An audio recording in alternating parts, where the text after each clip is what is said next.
Interdire les cultures d'OGM sur son sol, un pays européen doit en avoir le droit. C'est ce que dit un projet de directive qui vient d'être voté par les eurodéputés après avoir été amendé. La Commission retenait essentiellement les motifs éthiques ou moraux. Pour la rapporteuse du Parlement, on ne pouvait pas faire l'impasse sur les motifs environnementaux. Dans la directive initiale, il était prévu d'étudier ce qu'on appelle les milieux récepteurs. C'est là où vous allez planter. Ces études n'ont jamais été faites. Or, les milieux récepteurs en Europe, ils sont très différents. Quand vous allez planter en Italie ou quand vous allez planter en Suède, vous n'avez pas les mêmes milieux, vous n'avez pas les mêmes plantes, vous n'avez pas les mêmes considérations locales.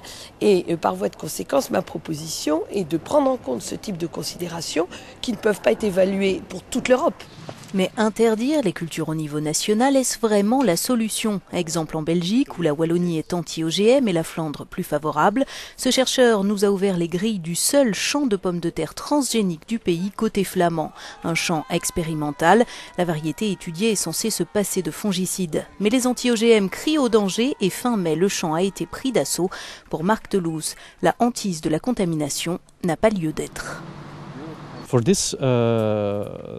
Dans ce champ expérimental, nous avons pris toutes les précautions pour éviter cela. Je sais que les activistes affirment qu'il y aura dissémination. Ils ont parlé des abeilles, mais les abeilles qui collectent le miel ne vont pas sur les fleurs des plants de pommes de terre.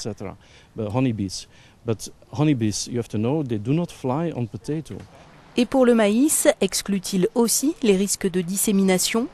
L'an dernier, nous avons mené une expérience et nous avons clairement démontré qu'une distance de 50 mètres entre un champ de maïs transgénique et un champ de maïs conventionnel était suffisante.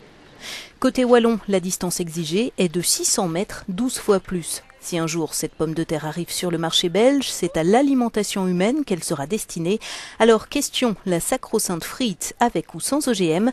Pour cette touriste, c'est tout vu, ce sera sans.